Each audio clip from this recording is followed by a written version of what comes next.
Hello दोस्तों, आप लोगों का स्वागत है जागृति कोचिंग सेंटर में। आज हम एक महत्वपूर्ण विषय पढ़ने जा रहे हैं, हमारा सौरमंडल। लेकिन सौरमंडल को समझने से पहले हमें ब्रह्मांड, आकाशगंगा, तारों, सूर्य, ग्रहों, पृथ्वी, चंद्रमा, धूमकेतु, क्षुद्र ग्रह और बौने ग्रहों को क्रम से समझना होगा। यह विषय केवल 6 से 10 तक के लिए ही नहीं बल्कि UP triple SC, SSC, railway, police आदि सभी प्रतियोगी परीक्षाओं के लिए बहुत ही उपयोगी है। तो आइए आज हम लोग चर्चा करते हैं पहले ब्रह्मांड और आकाशगंगा के बारे में। ब्रह्मांड वह विशाल क्षेत्र है जिसमें सब कुछ शामिल है। इसमें तारे, ग्रह, उपग्रह, आकाशगंगाएं, धूल, गैस, प्रकाश, ऊर्जा और खाली स्थान भी शामिल है। लेकिन सरल भाषा में हम लोग बोले तो जो कुछ भी अस्तित्व में है वह ब्रह्मांड का भाग है। वैज्ञानिकों के अनुसार ब्रह्मांड की उत्पत्ति लगभग 13.8 अरब वर्ष पहले हुई थी। इसकी उत्पत्ति को समझाने वाला सबसे प्रसिद्ध सिद्धांत महाविस्फोट सिद्धांत यानी बिग बैंग थ्योरी है। इस सिद्धांत के अनुसार शुरू में पूरा ब्रह्मांड एक अत्यंत गर्म और अत्यंत सघन बिंदु में सिमटा हुआ था। फिर एक विशाल विस्तार की प्रक्रिया शुरू हुई और समय, स्थान, पदार्थ तथा ऊर्जा का निर्माण हुआ। यह ध्यान रखना चाहिए कि बिग बैंग कोई साधारण बम जैसा विस्फोट नहीं था, बल्कि स्वयं अंतरिक्ष में फैलने की शुरुआत थी। आज भी ब्रह्मांड फैल रहा है। इस फैलाव को समझाने में एडविन हबल का योगदान बहुत महत्वपूर्ण माना जाता है। परीक्षा में अक्सर पूछा जाता है कि ब्रह्मांड में फैलने का प्रमाण किस वैज्ञानिक ने दिया था, तो इसका उत्तर होगा एडविन हबल। अब प्रश्न आता है कि आकाशगंगा क्या होती है। आकाशगंगा तारों, गैसों, धूल और अन्य खगोलीय पिंडों का बहुत बड़ा समूह होता है जो गुरुत्वाकर्षण बल के कारण एक साथ बंधा रहता है। हमारी आकाशगंगा का नाम मिल्की वे या दुग्ध मेखला है। इसका आकार सर्पिलाकार है। हमारा सूर्य और पूरा सौरमंडल इसी आकाशगंगा में स्थित है। हमारी आकाशगंगा में अरबों तारे हैं। सूर्य भी इन्हीं तारों में से एक सामान्य तारा है। सूर्य हमें बड़ा इसलिए दिखाई देता है क्योंकि वह पृथ्वी के सबसे निकट का तारा है। हमारी आकाशगंगा के सबसे नजदीक बड़ी आकाशगंगा एंड्रोमेडा आकाशगंगा मानी जाती है। परीक्षा के दृष्टि से कुछ मुख्य बिंदुओं को याद रखना होगा। तो ब्रह्मांड की उत्पत्ति बिग बैंग सिद्धांत से हुई। हमारी आकाशगंगा का नाम मिल्की वे है। मिल्की वे का आकार सर्पिलाकार है। सूर्य मिल्की वे का एक तारा है। आगे हम लोग समझेंगे तारों का जन्म और जीवन चक्र। तारे ऐसे खगोलीय पिंड होते हैं जिनमें अपना प्रकाश और ऊष्मा होती है। सूर्य भी एक तारा है। रात में दिखाई देने वाले तारे बहुत दूर स्थित होते हैं, इसलिए वे छोटे बिंदु जैसे दिखाई देते हैं। तारों का जन्म गैस और धूल के विशाल बादलों से होता है। इन बादलों को निहारिका कहा जाता है। निहारिका को तारों के जन्म स्थली भी कहा जाता है।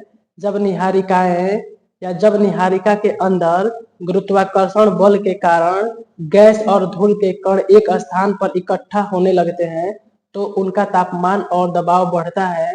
धीरे धीरे एक गर्म पिंड बनता है जिसे आदि तारा या प्रोटोस्टार कहा जाता है। जब इस आदि तारे के केंद्र में तापमान बहुत अधिक हो जाता है तब नाभिकीय संलयन शुरू होता है। इस प्रक्रिया में हाइड्रोजन गैस हीलियम में बदलती है और बहुत अधिक ऊर्जा निकलती है। यही ऊर्जा तारे को चमकदार बनाती है। इस अवस्था को मुख्य अनुक्रम तारा कहा जाता है। हमारा सूर्य वर्तमान में इसी अवस्था में है। जब तारे के अंदर हाइड्रोजन समाप्त होने लगती है तो तारे का संतुलन बिगड़ जाता है। छोटे और मध्यम आकार के तारे फूलकर लाल दानव बन जाते हैं। बाद में उनकी बाहरी परतें अंतरिक्ष में फैल जाती हैं और उनका केंद्र सिकुड़कर श्वेत वामन बन जाता है। बड़े तारों का अंत अधिक विस्फोटक होता है। वे अपने जीवन के अंत में सुपरनोवा विस्फोट करते हैं। सुपरनोवा के बाद तारों का बचा हुआ भाग न्यूट्रॉन तारा या ब्लैक होल बन जाता है। ब्लैक होल ऐसा क्षेत्र होता है जहां गुरुत्वाकर्षण इतना अधिक होता है कि प्रकाश भी बाहर नहीं निकल सकता है, इसलिए इसे कृष्ण विवर भी कहा जाता है। यहाँ ये समझ लेना जरूरी है, चंद्रशेखर सीमा के बारे में बात करें तो भारतीय वैज्ञानिक सुब्रमण्यम चंद्रशेखर ने बताया कि यदि किसी तारे का द्रव्यमान सूर्य के द्रव्यमान के लगभग 1.44 गुना से कम है तो वह अंत में श्वेत वामन बन सकता है। यह तथ्य परीक्षा में अक्सर पूछे जाता है। अब हम लोग अगला टॉपिक समझेंगे, सौरमंडल की उत्पत्ति। तो सौरमंडल की उत्पत्ति में हम ये समझेंगे, सौरमंडल में सूर्य, 8 ग्रह, उनके उपग्रह, क्षुद्र ग्रह, धूमकेतु, उल्काएं और बौने ग्रह शामिल हैं। सौरमंडल की उत्पत्ति को समझाने के लिए नेबुलर हाइपोथेसिस यानी निहारिका परिकल्पना महत्वपूर्ण मानी जाती है। इस सिद्धांत के अनुसार लगभग 4.6 अरब वर्ष पहले अंतरिक्ष में गैस और धूल का एक विशाल घूमता हुआ बादल था। इस बादल को निहारिका कहा गया। गुरुत्वाकर्षण के कारण यह बादल धीरे धीरे सिकुड़ने लगा। जैसे जैसे यह सिकुड़ा, इसकी घूमने की गति तेज होती गई। इस बादल के केंद्र में पदार्थ अधिक मात्रा में जमा हुआ और अत्यधिक ताप तथा दबाव के कारण सूर्य का निर्माण हुआ। सूर्य के चारों ओर बची हुई गैस और धूल चक्राकार डिस्क के रूप में घूमने लगी। धीरे धीरे ये कण आपस में टकराकर जुड़ते गए। इस प्रक्रिया को एक्रेशन कहा जाता है। यही कण आगे चलकर ग्रह, उपग्रह और अन्य पिंड बने। इस तरह सूर्य सौरमंडल का केंद्र बना और बाकी ग्रह उसके चारों ओर घूमने लगे। परीक्षा के लिए ये याद रखना जरूरी है कि सौरमंडल की आयु लगभग 4.6 अरब वर्ष। सौरमंडल की उत्पत्ति निहारिका परिकल्पना से हुई और सूर्य बना, केंद्र सूर्य बन गया और ग्रह बने बची हुई धूल और गैसों से। आगे बात करें तो सूर्य सौरमंडल का जनक है, इसके बारे में। तो सूर्य हमारे सौरमंडल का सबसे महत्वपूर्ण पिंड है। यह सौरमंडल के केंद्र में स्थित है और सभी ग्रह सूर्य के चारों ओर परिक्रमा करते हैं। सूर्य के बिना पृथ्वी पर जीवन संभव नहीं है, क्योंकि सूर्य से ही प्रकाश, ऊष्मा और ऊर्जा प्राप्त होती है। सूर्य सौरमंडल के कुल द्रव्यमान का लगभग पूरा भाग अपने अंदर रखता है। पृथ्वी से सूर्य की दूरी लगभग 15 करोड़ किलोमीटर है।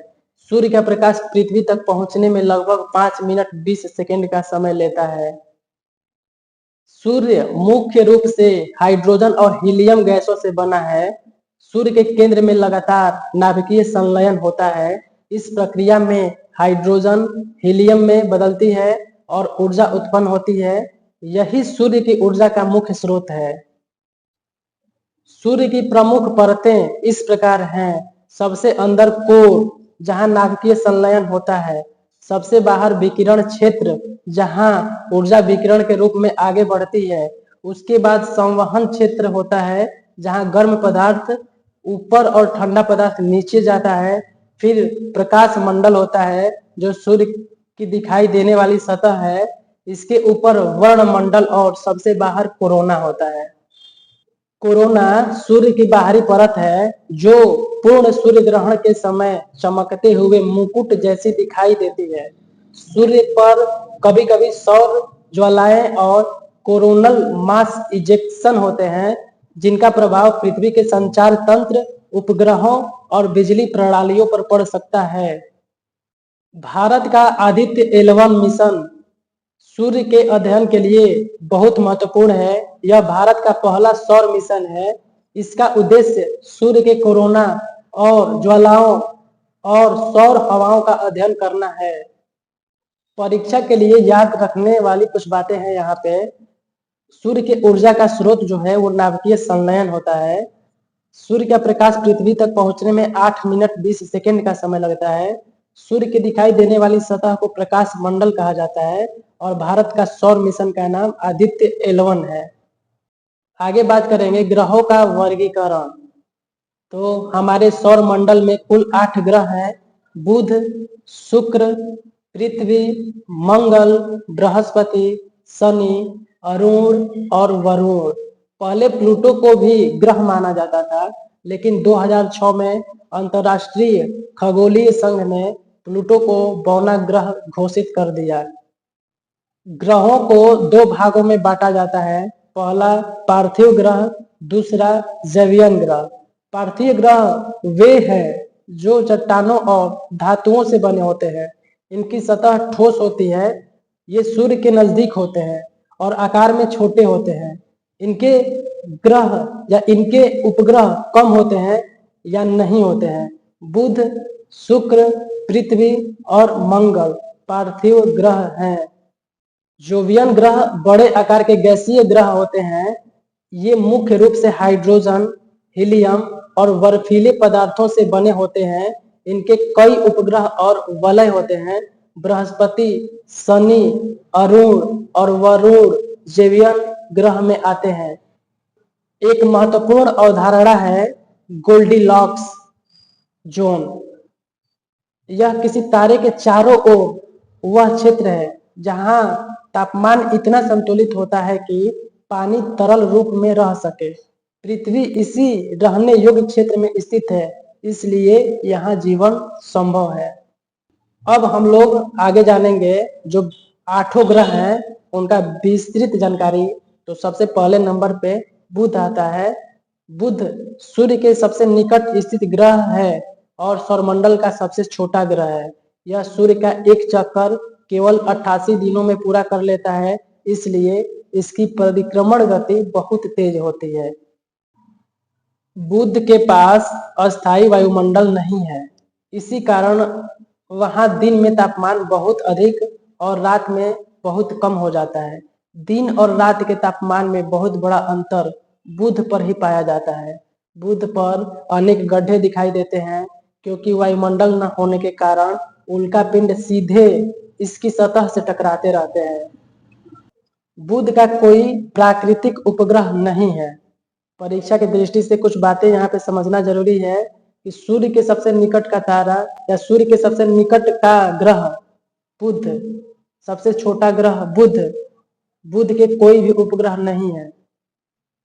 अब आगे शुक्र के बारे में बात करें, शुक्र ग्रह के बारे में बात करें तो शुक्र सूर्य से दूसरा ग्रह है।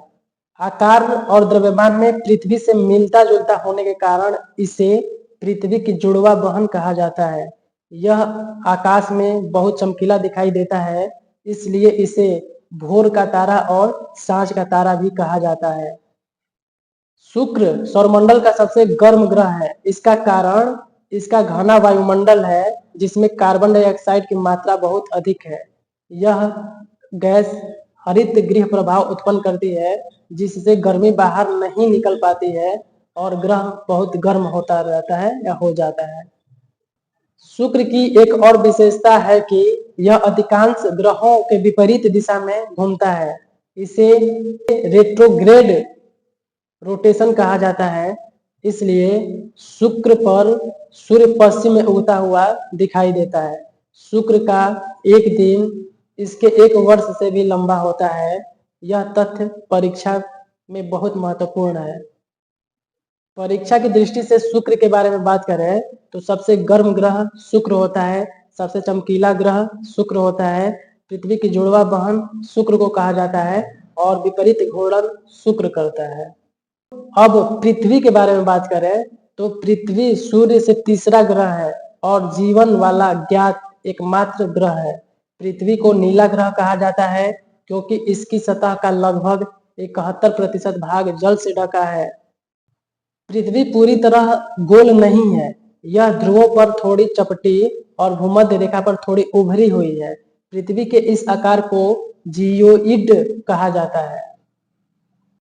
पृथ्वी अपनी धुरी पर लगभग 23.5 यानी 23.5 डिग्री झुकी हुई है। इसी झुकाव और सूर्य की परिक्रमा के कारण पृथ्वी पर ऋतुओं का परिवर्तन होता है। पृथ्वी का एकमात्र उपग्रह चंद्रमा है। अगर पृथ्वी से संबंधित कुछ महत्वपूर्ण परीक्षा में आने वाले तथ्यों के बारे में जाने तो जीवन वाला ज्ञात एकमात्र ग्रह पृथ्वी, नीला ग्रह पृथ्वी को कहा जाता है। पृथ्वी का उपग्रह चंद्रमा होता है और पृथ्वी का आकार जियोइड होता है। अब हम लोग जानेंगे मंगल ग्रह के बारे में। मंगल को लाल ग्रह कहा जाता है। इसकी सतह पर आयरन ऑक्साइड यानी जंग जैसे पदार्थ की अधिकता के कारण यह लाल दिखाई देता है। मंगल का दिन पृथ्वी के दिन के लगभग बराबर है और इसका अक्षीय झुकाव भी पृथ्वी से मिलता जुलता है।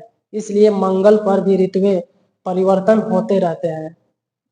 मंगल पर सौर मंडल का सबसे ऊंचा पर्वत ओलंपियस मांस स्थित है।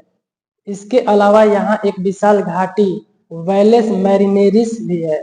मंगल के दो उपग्रह हैं, फोबोस और डीमोस। भारत का मंगलयान मिशन मंगल ग्रह के अध्ययन के लिए बहुत प्रसिद्ध है। भारत पहली ही कोशिश में मंगल की कक्षा में पहुंचने वाला पहला देश बना। परीक्षा की दृष्टि से कुछ महत्वपूर्ण तथ्य हैं। लाल ग्रह मंगल ग्रह को कहा जाता है। मंगल के उपग्रह दो हैं, फोबोस और डीमोस। सबसे ऊंचा पर्वत मंगल पर ओलंपियस मांस जो पूरे सौर मंडल में सबसे ऊंचा पर्वत है। भारत का मंगल मिशन का नाम मंगलयान है। आगे हम लोग बृहस्पति ग्रह के बारे में डिटेल जानेंगे। तो बृहस्पति सौरमंडल का सबसे बड़ा ग्रह है। यह गैसीय ग्रह है और मुख्य रूप से हाइड्रोजन तथा हीलियम से बना है। यह इतना विशाल है कि इसमें अनेक पृथ्वियां समा सकती हैं। बृहस्पति अपने अक्ष पर बहुत तेज घूमता है। इसका एक दिन लगभग 10 घंटे का होता है। इसके कारण यह ध्रुवों पर चपटा और मध्य रेखा पर उभरा दिखाई देता है। बृहस्पति पर एक प्रसिद्ध तूफान है जिसे ग्रेट रेड स्पॉट कहा जाता है। यह एक विशाल तूफानी क्षेत्र है। बृहस्पति के कई उपग्रह हैं। इसके 4 बड़े उपग्रहों को गैलीलियन उपग्रह कहा जाता है, जिसमें आयो, यूरोपा, गैनीमेड और कैलिस्टो। गैनीमेड सौरमंडल का सबसे बड़ा उपग्रह है। यहाँ पे ध्यान देना है कि गैनीमेड सौरमंडल का सबसे बड़ा उपग्रह है जो बृहस्पति ग्रह का उपग्रह है। परीक्षा से संबंधित अगर कुछ तथ्य बृहस्पति के बारे में जाने तो सबसे बड़ा ग्रह बृहस्पति होता है। सबसे बड़ा उपग्रह गैनीमेड है जो बृहस्पति का उपग्रह है। ग्रेट रेड स्पॉट बृहस्पति पे चलती है और गैलीलियन उपग्रह बृहस्पति के उपग्रह को कहा जाता है। अब हम लोग जानेंगे शनि ग्रह के बारे में। तो शनि सौरमंडल का दूसरा सबसे बड़ा ग्रह है। यह अपने सुंदर वलयों के लिए प्रसिद्ध है। इसके वलय बर्फ, धूल और चट्टानी कणों से बने हैं। शनि का घनत्व बहुत कम है। इसका घनत्व पानी से भी कम माना जाता है, इसलिए इसे कम घनत्व वाला ग्रह कहा जाता है। शनि के कई उपग्रह हैं। इसका सबसे बड़ा उपग्रह टाइटन है। टाइटन की विशेषता यह है कि इसका अपना घना वायुमंडल है। शनि का एक और महत्वपूर्ण उपग्रह एनसेलाडस है, जहां पानी के गीजर जैसी गतिविधियां देखी गई हैं। शनि से संबंधित परीक्षा के तथ्य के बारे में बात करें तो वलयों वाला प्रसिद्ध ग्रह शनि है। दूसरा सबसे बड़ा ग्रह शनि है और शनि का सबसे बड़ा उपग्रह का नाम टाइटन है। सबसे कम घनत्व वाला ग्रह शनि है। अब हम आगे चर्चा करेंगे अरुण ग्रह के बारे में। तो अरुण या यूरेनस एक बर्फीला विशाल ग्रह है। इसके वायुमंडल में मीथेन गैस होने के कारण इसका रंग नीला हरा दिखाई देता है। अरुण की सबसे बड़ी विशेषता इसका अक्षीय झुकाव है। यह लगभग 98 डिग्री झुका हुआ है। ऐसा लगता है मानो यह ग्रह किसी कक्षा में लेट कर घूम रहा हो, इसलिए इसे कभी कभी लेटा हुआ ग्रह भी कहा जाता है। अरुण भी शुक्र की तरह विपरीत दिशा में घूमता है। इसके चारों ओर हल्के वलय भी पाए जाते हैं। और परीक्षा से संबंधित अगर अरुण ग्रह के बारे में बात करें तो लेटा हुआ ग्रह अरुण ग्रह को कहा जाता है। अक्षीय झुकाव लगभग 98 डिग्री सेल्सियस होता है अरुण ग्रह का, और रंग इसका नीला हरा होता है क्योंकि यहाँ पे मीथेन गैस ज्यादा पाया जाता है। अब हम लोग वरुण ग्रह के बारे में बात करेंगे। तो वरुण सूर्य से सबसे दूर स्थित ग्रह है। यह भी बर्फीला विशाल ग्रह है और गहरे नीले रंग का दिखाई देता है। इसके वायुमंडल में मीथेन गैस पाई जाती है। वरुण पर सौरमंडल की बहुत तेज हवाएं चलती हैं। इसका सबसे बड़ा उपग्रह ट्राइटन है। ट्राइटन की विशेषता यह है कि यह अपने ग्रह की विपरीत दिशा में परिक्रमा करता है। वरुण ग्रह से संबंधित परीक्षा के मुख्य बातों पर चर्चा करें तो सूर्य से सबसे दूर ग्रह वरुण, सबसे तेज हवाएं वरुण ग्रह पर ही चलती हैं और वरुण का उपग्रह का नाम ट्राइटन है। अब हम लोग जानेंगे पृथ्वी की गतियां, दिन रात और ऋतु परिवर्तन के बारे में।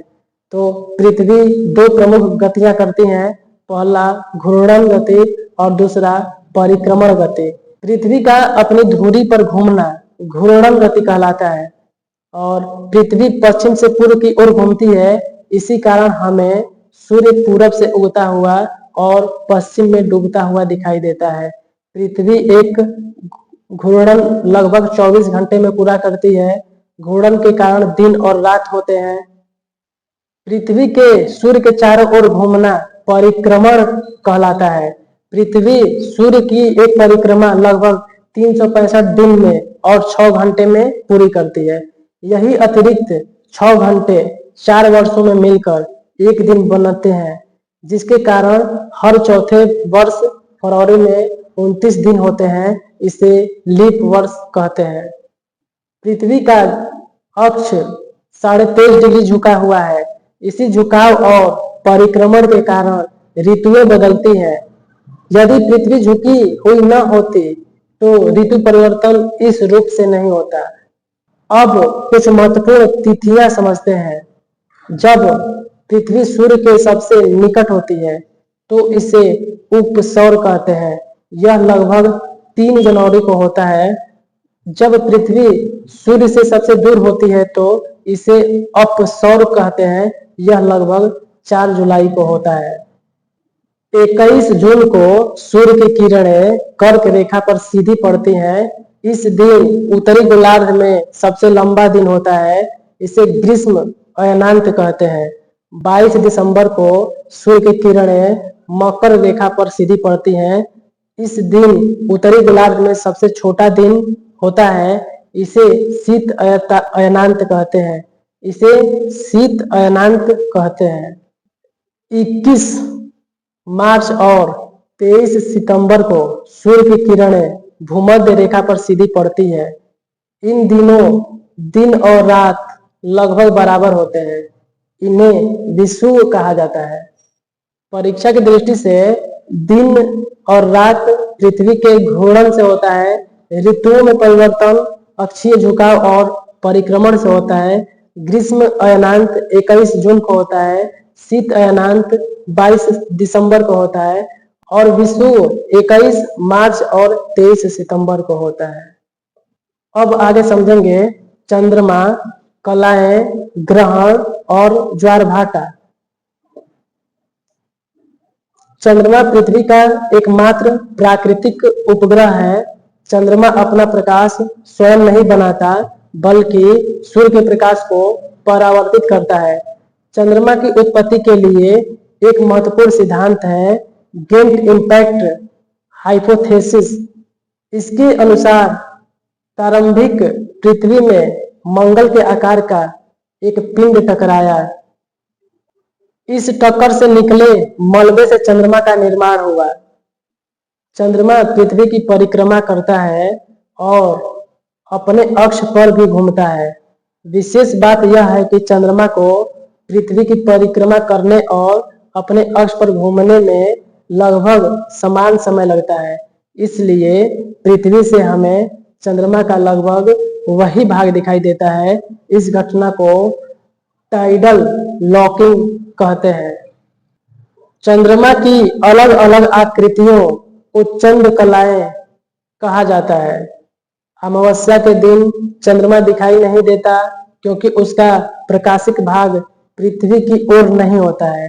पूर्णिमा के दिन पूरा चंद्रमा दिखाई देता है। सूर्य ग्रहण तब होता है जब चंद्रमा सूर्य और पृथ्वी के बीच आ जाता है। यह अमावस्या के दिन होता है। चंद्र ग्रहण तब होता है जब पृथ्वी सूर्य और चंद्रमा के बीच आ जाती है। यह पूर्णिमा के दिन होता है।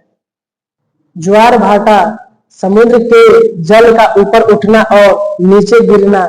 इसका मुख्य कारण चंद्रमा और सूर्य का गुरुत्वाकर्षण है। चंद्रमा पृथ्वी के अधिक पास है, इसलिए ज्वार भाटा पर चंद्रमा का प्रभाव अधिक होता है। पूर्णिमा और अमावस्या के समय सूर्य, पृथ्वी और चंद्रमा लगभग एक सिध में होते हैं। इस समय ऊंचे ज्वार आते हैं जिन्हें बृहत ज्वार कहा जाता है। अष्टमी के आसपास लघु ज्वार आते हैं। भारत के चंद्र मिशनों में चंद्रयान 1 और चंद्रयान 3 बहुत महत्वपूर्ण है। चंद्रयान 1 ने चंद्रमा पर पानी के अणुओं की खोज में योगदान दिया। चंद्रयान 2 के माध्यम से भारत चंद्रमा के दक्षिणी ध्रुव क्षेत्र के पास सफल सॉफ्ट लैंडिंग करने वाला पहला देश बना। परीक्षा की दृष्टि से अगर कुछ मुख्य बातें देखें तो पृथ्वी का उपग्रह चंद्रमा, सूर्य ग्रहण अमावस्या के दिन लगता है, चंद्र ग्रहण पूर्णिमा के दिन लगता है, ज्वार भाटा का मुख्य कारण चंद्रमा का गुरुत्वाकर्षण होता है और भारत का चंद्र मिशन का नाम चंद्रयान है। अब हम लोग आगे जानेंगे क्षुद्र ग्रह, धूमकेतु और उल्का पिंड के बारे में। तो दोस्तों, सौरमंडल में ग्रहों और उपग्रहों के अलावा कई छोटे छोटे पिंड भी होते हैं। इनमें क्षुद्र ग्रह, धूमकेतु, उल्काभ, उल्का और उल्का पिंड शामिल है। क्षुद्र ग्रह चट्टानी और धात्विक छोटे पिंड होते हैं जो सूर्य की परिक्रमा करते हैं। अधिकांश क्षुद्र ग्रह मंगल और बृहस्पति के बीच पाए जाते हैं। इस क्षेत्र को क्षुद्र ग्रह बेल्ट कहा जाता है। सीरियस इस क्षेत्र का सबसे बड़ा पिंड है और इसे बौना ग्रह भी कहा जाता है। धूमकेतु बर्फ, धूल और गैसों से बने होते हैं। इन्हें कभी कभी पूछल तारा भी कहा जाता है। जब धूमकेतु सूर्य के पास आते हैं तो उनकी बर्फ गैस में बदलने लगती है और उनके पीछे चमकीली पूंछ बनती है। धूमकेतु की पूंछ हमेशा सूर्य से दूर दिशा में होता है। हेली धूमकेतु सबसे प्रसिद्ध धूमकेतुओं में से एक है जो लगभग 76 वर्षों में दिखाई देता है।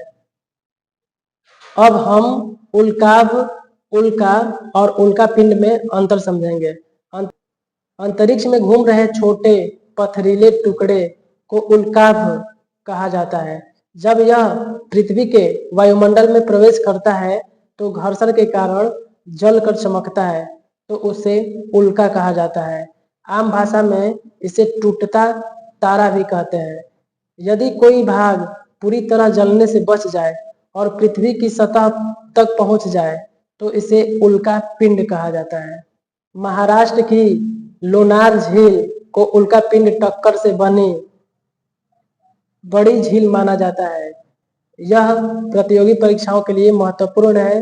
परीक्षा की दृष्टि से अगर और बात करें तो क्षुद्र ग्रह बेल्ट जो होता है वो मंगल और बृहस्पति के बीच होता है। धूमकेतु बर्फ और धूल से बने होते हैं। धूमकेतु की पूंछ हमेशा सूर्य से दूर होता है। उल्का। अब हम लोग आगे बात करेंगे बौने ग्रह और सौरमंडल का किनारा। बौना ग्रह ऐसा खगोलीय पिंड है जो सूर्य की परिक्रमा करता है। लगभग गोलाकार होता है लेकिन अपनी कक्षा के आसपास के क्षेत्रों को साफ नहीं कर पाया होता है। इसी कारण वह ग्रहों की श्रेणी में नहीं आता है। 2006 में अंतर्राष्ट्रीय खगोलीय संघ ने ग्रह की परिभाषा तय की। यह ग्रह होने के लिए 3 शर्तें रखी गई। पहला, वह सूर्य की परिक्रमा करे। दूसरा, उसका आकार लगभग गोल हो। तीसरा, उसने अपनी कक्षा के आसपास के क्षेत्रों को साफ कर लिया हो।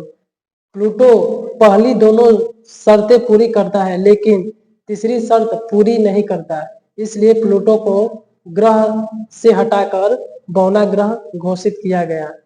कुछ प्रमुख बौने ग्रह के बारे में बात करें तो प्लूटो, सेरेस, एरिस, हाउमेया और माके ये कुछ प्रमुख बौने ग्रह की श्रेणी में आते हैं। अब कुइपर बेल्ट समझते हैं। वरुण ग्रह के बाहर बर्फीले पिंडों का एक विशाल क्षेत्र जिसे कुइपर बेल्ट कहा जाता है। प्लूटो भी इसी क्षेत्र में स्थित है। कई कम अवधि वाले धूमकेतु इसी क्षेत्र में आते हैं। कुइपर बेल्ट से भी बहुत दूर एक काल्पनिक गोलाकार क्षेत्र माना जाता है जिसे उर्ट क्लाउड कहा जाता है। माना जाता है कि लंबी अवधि वाले धूमकेतु इसी क्षेत्र में आते हैं। परीक्षा की दृष्टि से अगर हम लोग कुछ महत्वपूर्ण तथ्य के बारे में बात करें तो प्लूटो बौने ग्रह की श्रेणी में आता है। इसे 2006 में IAU द्वारा हटाया गया। कुइपर बेल्ट वरुण ग्रह के बाहर के क्षेत्र को बोला जाता है। लंबी अवधि वाले धूमकेतु उर्ट क्लाउड से ही आते हैं। इस पूरे अध्याय को पढ़ते समय केवल रटना नहीं है, आपको कारण और प्रक्रिया समझनी है। जैसे शुक्र सबसे गर्म क्यों है, मंगल लाल क्यों है, पृथ्वी पर ऋतु परिवर्तन क्यों होता है, सूर्य की ऊर्जा कहाँ से आती है, चंद्र ग्रहण और सूर्य ग्रहण की स्थिति क्या होती है। यहाँ पे कुछ महत्वपूर्ण वन लाइनर क्वेश्चन देखें तो सबसे बड़ा ग्रह बृहस्पति, सबसे छोटा ग्रह बुध, सबसे गर्म ग्रह शुक्र, सबसे चमकीला ग्रह शुक्र, लाल ग्रह मंगल, नीला ग्रह पृथ्वी, वलयों वाला ग्रह शनि, सूर्य से सबसे निकट ग्रह बुध, सूर्य से सबसे दूर ग्रह वरुण, पृथ्वी का प्राकृतिक उपग्रह चंद्रमा, सबसे बड़ा उपग्रह गैनीमेड जो शनि ग्रह का उपग्रह है। सूर्य का घूर्णन सब ग्रहों के विपरीत दिशा में, अरुण का झुकाव लगभग 98 डिग्री, सौरमंडल की उत्पत्ति निहारिका परिकल्पना से, सूर्य की ऊर्जा नाभिकीय संलयन से होता है, चंद्रयान 3 चंद्रमा के दक्षिणी ध्रुव क्षेत्र पर सफल soft landing, Aditya L1 Bharat का सौर मिशन। तो दोस्तों आज हमने ब्रह्मांड से लेकर पृथ्वी तक की पूरी यात्रा को समझा। हमने देखा कि ब्रह्मांड की शुरुआत कैसे हुई, आकाशगंगा क्या है, तारे कैसे जन्म लेते हैं, सूर्य कैसे ऊर्जा देता है, ग्रहों को कैसे वर्गीकृत किया जाता है, पृथ्वी पर दिन रात और ऋतुएं कैसे बनती है, चंद्रमा से ग्रहण और ज्वार भाटा कैसे जुड़ा और छोटे खगोलीय पिंडों का क्या महत्व है। यह अध्याय केवल भूगोल का नहीं बल्कि विज्ञान और अंतरिक्ष तकनीक का भी आधार है, इसलिए इसे गहराई से समझना बहुत जरूरी है। तो नमस्कार दोस्तों, अगर यह वीडियो अच्छा लगा हो तो अपने दोस्तों के साथ शेयर करें, चैनल जागृति कोचिंग सेंटर को सब्सक्राइब करें। मिलते हैं अगले वीडियो में।